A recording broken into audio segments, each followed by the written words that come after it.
Hello aspirants, welcome to the Smart Infinity classes guys. So guys, in this video we will discuss about the human health and disease. Term 2 के perspective से biology का ये chapter number 1 था और हम लोग आज इस चैप्टर को डिस्कस करने वाले हैं। आप लोगों ने कहा था कि भैया आप हमारी प्रिपरेशन करवा दीजिए, इसलिए मैं पहली लेक्चर ला रहा हूँ और अगर आपको पसंद आता है तो कमेंट सेक्शन में बताइए।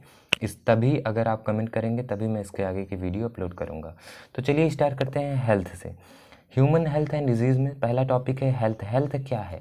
अगर मैं आपसे पूछूं कि हेल्थ क्या है तो आप क्या बताएंगे? वर्ल्ड हेल्थ ऑर्गेनाइजेशन ने हेल्थ की क्या डिफिनेशन बताई थी? एनसीईआरटी में है WHO, World Health organisation.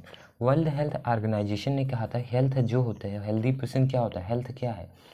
Health is a state of, लिखते चलेंगे साथ में नोट्स बनाते चलेंगे, ठीक है। Health is a state of complete function. Complete function health क्या है? State of complete function. Complete function में क्या आ जाता है? दैट मीन्स फिजिकल, ये इंपॉर्टेंट है, physical, mental and social. Healthy person क्या होता है? हेल्थ क्या है? हेल्थ है जो फिजिकली भी ठीक हो, मेंटली भी ठीक हो और सोशली भी ठीक हो। सोशली वेल बीइंग, वो क्या है? That's called health. यही हेल्थ है ना। अब हेल्थ अफेक्ट कैसे कर सकता है? आप कहेंगे भैया सोशली वेल बीइंग ये हमको नहीं समझ में आया। फिजिकल तो हम लोग जानते हैं, ठीक है, मेंटल भी हम लोग जानते हैं, दिमाग से मतलब। सोशल क्या है? सोशल मतलब कि उसकी पहचान कैसी है, उसका मतलब सोसाइटी में रिस्पेक्ट कैसा है, तो ये भी देखा जाता है, ठीक है। Physical, mental, socially wellbeing, that's called healthy health, ठीक। हेल्थ अफेक्ट कैसे करता है? How health affected, how health affected, health affect कैसे कर सकता है? तो आप लोग जानते हैं हेल्थ कैसे अफेक्ट करेगा, आप लोग खुद ही बताइए। हेल्थ तब अफेक्ट होता है जब पहला कारण हो सकता है कि आप से जैसे इन्फेक्शन हो, इन्फेक्शन से भी हेल्थ अफेक्ट करता है, ठीक है। दूसरा जैसे जेनेटिक डिसऑर्डर, जेनेटिक डिसऑर्डर, ठीक। जेनेटिक डिसऑर्डर क्या है? जेनेटिक डिसऑर्डर मतलब जेनेटिकली कोई भी प्रॉब्लम हो सकती है, जैसे मम्मी पापा से कोई भी प्रॉब्लम हो, चाइल्ड इज़ बॉर्न, जैसे कोई डिफिशियंसी लेके ही चाइल्ड जन्म लिया है तो ये जेनेटिक डिसीज़ हो जाएगा, ठीक है। इन्फेक्शन वो होता है जैसे डिजीज़ कॉजिंग एजेंट से, मतलब पैथोजन से जो हमें डिसीज़ हो जाता है, इन्फेक्शंस हो जाते हैं, उससे भी हमारा हेल्थ अफेक्ट करता है। और तीसरी चीज़, हमारा हेल्थ हमारी लाइफ स्टाइल से भी अफेक्ट करता है।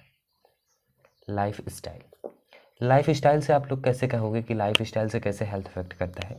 तो लाइफ स्टाइल से हम कैसे खाना खा रहे हैं, है ना, हमारी फूड क्या है, हमारा वर्कआउट हम कैसे कर रहे हैं, हम मतलब हम योगा परफॉर्म कर रहे हैं कि नहीं कर रहे हैं, ये सब हमारे हेल्थ को अफेक्ट करता है कि हम यार वर्कआउट नहीं कर रहे हैं, फूड हम जंक फूड खा रहे हैं। तो लाइफ स्टाइल भी हेल्थ को अफेक्ट करता है, जेनेटिक डिसऑर्डर भी हेल्थ को अफेक्ट करता है, इन्फेक्शन भी हेल्थ को अफेक्ट करता है। उम्मीद है इतनी बात समझ में आ गई होगी। तो अगर हेल्थ अफेक्ट हो रहा है तो हेल्थ को हम ठीक भी तो कर सकते हैं ना।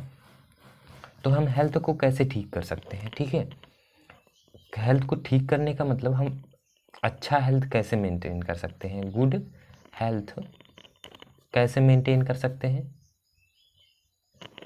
अब दिमाग लगाइए, सोचते चलिए, रटना कुछ भी नहीं है आपको, ठीक है। आपको प्रॉब्लम हुई, प्रॉब्लम अफेक्ट हुआ, अफेक्ट मतलब प्रॉब्लम हुई, इन्फेक्शन हुआ, जेनेटिक डिसऑर्डर हुआ, लाइफ स्टाइल से आपको हेल्थ अफेक्ट हुआ। अब हेल्थ को आपको ठीक करना है तो मतलब इन्हीं तीनों चीज़ों पे आपको ध्यान देना होगा। बैलेंस डाइट लीजिए, पूरा पूरा खाना खाइए, ठीक है। बैलेंस डाइट क्या होता है, ठीक है, पूरा खाना लीजिए, अच्छे से पर्सनल हाइजीन मेंटेन कीजिए, रेगुलर एक्सरसाइज कीजिए। ये सब आप बना के लिख सकते हैं ना, रेगुलर एक्सरसाइज वगैरह कीजिए, ठीक है। अवेयर होइए, अवेयर मतलब किसके प्रति अवेयर होइए? Awareness about diseases, about diseases, diseases के प्रति आपको अवेयर होना है, ठीक है। और प्रॉपर डिस्पोजल ऑफ वेस्ट को आपको कंट्रोल करना है, अच्छी मतलब कूड़ा को कूड़ेदान में ही फेंको, है ना। तो इस सब से हम अपने आप को हेल्दी पर्सन बना सकते हैं और इन सब से हमारा हेल्थ अफेक्ट करता है। और हेल्थ की definition physically, mentally, socially wellbeing, that's called health, ठीक है। अब हम आगे बढ़ते हैं, डिसीज़ के बारे में पढ़ते हैं। डिसीज़ क्या है? डिसीज़ परेशानी क्या है? ऐसा कंडीशन, द कंडीशन, आप बोल सकते हो the condition of improper function,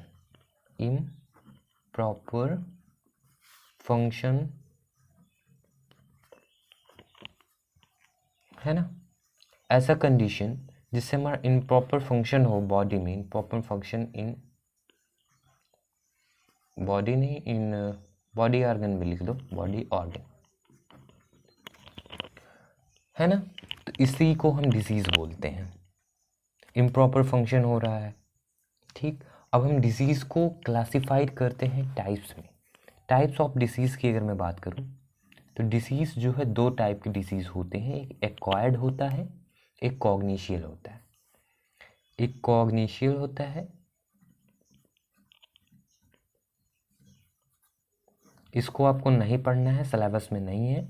और एक होता है हमारा एक्वायर्ड, इसी को हमको डीपली पढ़ना है, ठीक है। तो हम एक्वायर्ड डिसीज़ में क्या होता है, एक्वायर्ड जो डेवलप होता है आफ्टर बर्थ, ये आफ्टर बर्थ होता है, आफ्टर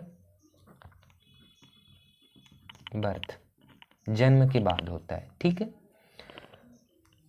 एक्वायर्ड डिसीज़ जो होते हैं ये भी दो टाइप में होती हैं।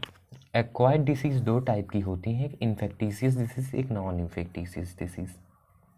इन्फेक्टिशियस, नॉन इन्फेक्टिशियस, ठीक। आप सबको मालूम होगा कि इन्फेक्टिशियस डिसीज़ क्या होता है और नॉन इन्फेक्टिशियस डिसीजेस क्या होती हैं। इन्फेक्टिशियस डिसीज़ में ऐसा डिसीज़ होता है, इन्फेक्टिशियस डिसीज़, जो एक पर्सन से दूसरे पर्सन में ट्रांसमिट हो जाता है। तो यहाँ पे आप लिखोगे इतना, ये सब ये टाइप ऑफ मत याद करो, फटाक से मतलब याद कर लो। डिसीज़ में infectious disease, non infectious disease. Infectious disease ऐसे डिसीज़ होते हैं जो एक पर्सन से, infectious disease are those disease which is easily transmitted from one person to another person, है ना। एक पर्सन से दूसरे पर्सन में इजीली ट्रांसमिट हो जाए उसको इन्फेक्टिशियस डिजीज़ बोलते हैं। और नॉन इन्फेक्टिशियस डिजीज़ इसी का opposite, that can transmitted from one person to another person, ठीक। अब हम देख लेते हैं इन्फेक्टिशियस डिसीज़ में हमको पढ़ना क्या क्या है, ठीक है। इन्फेक्टिशियस डिसीज़ आप लोग हेडिंग डालेंगे अच्छे से, और इन्फेक्टिशियस डिजीज़ हम पहले कवर अप करेंगे, फिर हम नॉन इन्फेक्टिशियस डिसीज़ पे जाएंगे। इन्फेक्टिशियस डिसीज़ क्या है?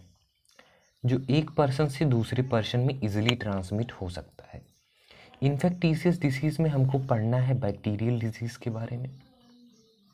बैक्टीरियल, पहले ओवरव्यू आप ले लीजिए, ठीक है। बैक्टीरियल डिजीज़, फिर हमको पढ़ना है वायरल डिजीज़ कि वायरस से होने वाले डिसीज़ क्या हैं, बैक्टीरिया से होने वाले डिसीज़ क्या हैं, प्रोटोजोअन डिसीज़ क्या हैं, ठीक है, प्रोटोजोअन डिसीज़ क्या है, और हेलमिंथ डिसीज़ क्या है, हेलमिंथ डिसीज़ क्या हैं, और फंगल डिसीज़ क्या है। This is the final, fungal disease क्या है। इन सब में आपको दो दो डिजीज़ के नाम मिनिमम याद करने हैं, ठीक है, सब में, और किससे होता है और इसके सिम्टम क्या है, कारण क्या है, ठीक है। तो इतना हमारा पोर्शन है इन्फेक्टिशियस डिसीज़ का। इसके बाद हमको पढ़ना है नॉन इन्फेक्टिशियस डिसीज़ में। नॉन इन्फेक्टिशियस डिसीज़ में हमको कैंसर पढ़ना है, ठीक है, ओके। और चलिए अब हम स्टार्ट करते हैं इन्फेक्टिशियस डिसीज़ को। Infectious disease are those disease which is easily transmitted from one person to another person. First topic हमारा बैक्टीरियल डिजीज़ है। चलिए स्टार्ट करते हैं। बैक्टीरियल डिजीज़ क्या होते हैं? जो बैक्टीरिया के द्वारा ट्रांसमिट होते हैं। इसमें हमको पहला पढ़ना है टाइफाइड, याद कर लो इसको अच्छे से, टाइफाइड। और दूसरा पढ़ना है निमोनिया। टाइफाइड और निमोनिया के बारे में पढ़ना है हमें इसमें, ठीक। बैक्टीरियल डिसीज़, इसके बाद हम वायरल डिसीज़ देखेंगे, फिर प्रोटोजोन डिसीज़, फिर हेलमेंथ, फिर फंगल, ठीक। बैक्टीरियल डिजीज़ में अगर मैं टाइफाइड को उठाता हूँ, पहला हेडिंग डालेंगे टाइफाइड। टाइफाइड किसके द्वारा होता है? टाइफाइड कॉजिंग एजेंट क्या है? टाइफाइड कौन फैलाता है? तो टाइफाइड का जो बैक्टीरिया है, बैक्टीरिया क्या है टाइफाइड का? एक चीज़ आपको ये याद करना है, बैक्टीरिया से होता है तो इसका बैक्टीरिया का नाम है salmonella, salmonella typhi, salmonella typhi, salmonella typhi, फटाक से याद करेंगे, साल्मोनेला टाइफी, ठीक। एक कॉज करवाता है टाइफाइड को। अब टाइफाइड हो गया, टाइफाइड कंटामिनेटेड वाटर, फूड, ये सब अगर जब खाते हो ना, कंटामिनेटेड फूड खाते हैं, कंटामिनेटेड वाटर पीते हैं, तो इन सब से भी टाइफाइड होता है। तो टाइफाइड का जो बैक्टीरिया होता है, जो टाइफाइड को मतलब फैलाने में कारण है, टाइफाइड होने का जो कारण है वो है साल्मोनेला टाइफी, एक बैक्टीरिया है, इसी के कारण से टाइफाइड होता है। सिम्टम क्या देखने को मिलेंगे? आपने बहुत बार सुना होगा कि इनको टाइफाइड बुखार हो गया, टाइफाइड हो गया है, तो क्या क्या सिम्टम्स देखने को मिलते हैं? सिम्टम्स उनको यही देखने को मिलेगा, सिम्टम्स जैसे आपको हाई फीवर, क्या देखने को मिलेगा? हाई फीवर देखने को मिल सकता है, वीकनेस देखने को मिलता है। ये सब तो आप बना के लिख सकते हो ना, रटने वाली कोई भी चीज़ नहीं, सिर्फ आपको इतना रटना है कि टाइफाइड जो है साल्मोनेला टाइफी से होता है और टाइफाइड एक बैक्टीरियल डिजीज़ है। क्वेश्चन दे दिया, list any two bacterial disease, आप फटाक से डालेंगे there are two type of these are the two bacterial disease given below, the first one is typhoid and the second one is pneumonia। Topic 1 डालेंगे typhoid, typhoid में लिखेंगे bacteria से होता है, बैक्टीरिया क्या है? Salmonella typhi. सेकेंड टॉपिक डालेंगे symptom, typhoid के सिम्टम क्या हैं? हाई फीवर होना, अब देखते हो टाइफाइड बुखार हुआ, कहते हैं इनको बहुत तेज़ बुखार चढ़ा है, इनके अंदर वीकनेस आ गई है, ठीक है, क्या आ गई है? वीकनेस आ गई है। कॉन्स्टिपेशन होता है, कॉन्स्टिपेशन क्या होता है? कब्ज, कब्ज, ठीक है, कॉन्स्टिपेशन।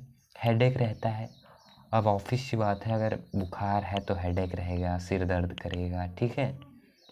और लॉस ऑफ एपेटाइट, भूख भी बहुत कम लगती है। आप देखे होंगे जब बुखार वगैरह रहता है तो खाना वाना खाने का मन नहीं कहता है ना, लॉस ऑफ एपेटाइट। तो ये सब आप सिम्टम लिख सकते हैं, आपको रटने की कोई भी ज़रूरत नहीं है, आप डेली लाइफ से कंपैरिजन कर सकते हैं। और टाइफाइड के टेस्ट किससे होता है? तो टाइफाइड का टेस्ट करवाने के लिए आपको विडाल टेस्ट करवाना पड़ता है, ठीक है। कौन सा टेस्ट?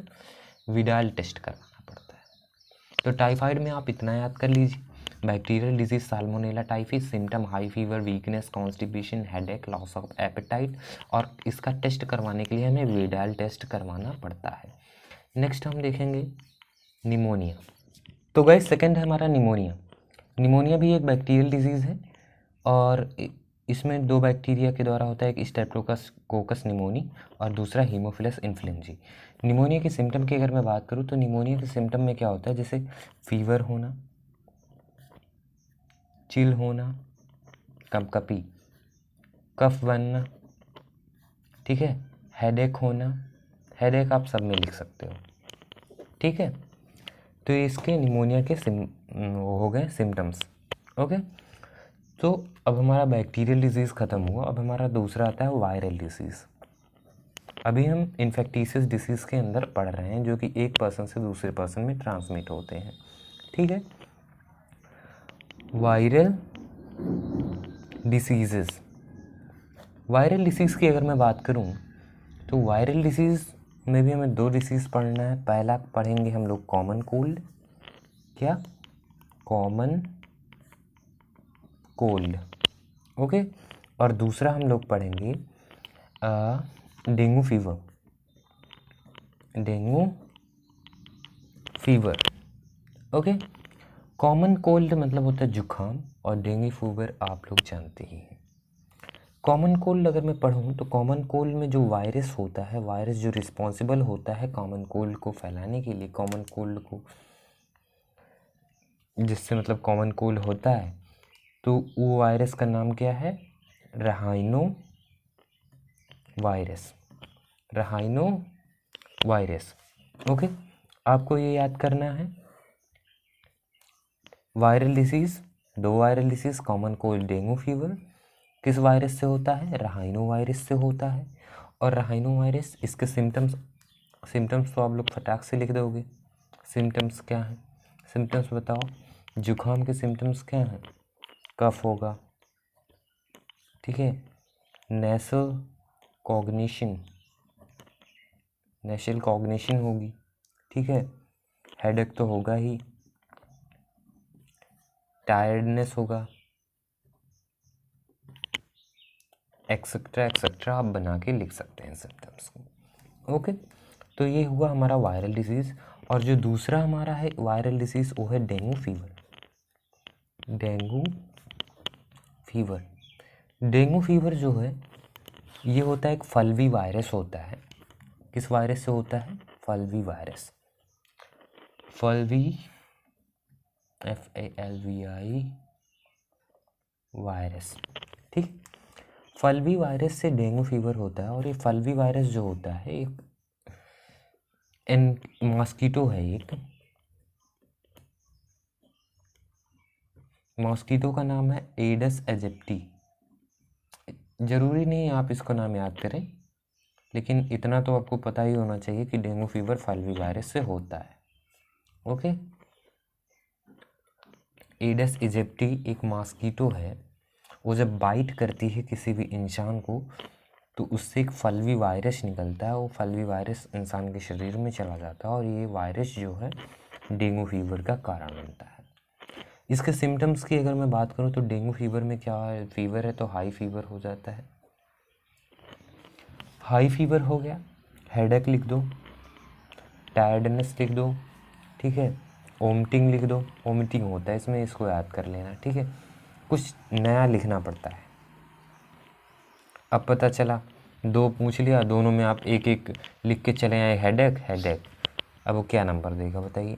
तो इसमें आप हेडेक भी लिखो, कब भी लिखो, नेजल कॉग्निशन भी लिखो। तो आप सबको ये तो नॉर्मल पता होना चाहिए, ठीक है। डेंगू फीवर में आप हाई फीवर लिख सकते हो, हेडेक लिख सकते हो, टायर्डनेस लिख सकते हो, वोमिटिंग लिख सकते हो, एंड एक्सेट्रा एक्सेट्रा आप लिख सकते हो। ओके, तो ये दो हम लोग ने डिस्कस कर लिया। आज के लिए इतना ही गाइस।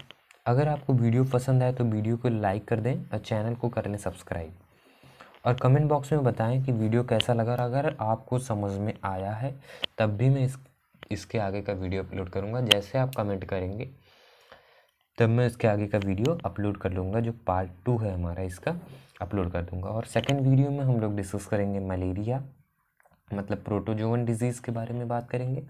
और जो हमारा और जो बाकी है, इसके बाद हम नॉन इन्फेक्टिशियस में आ जाएंगे। नॉन इन्फेक्टिशियस में हम कैंसर के बारे में डिस्कस करेंगे, तो हम नेक्स्ट वीडियो में डिस्कस। तो आज के लिए इतना ही। जय हिंद, जय Bharat, take care, stay motivated. For more updates, subscribe to our channel and enjoy watching the videos.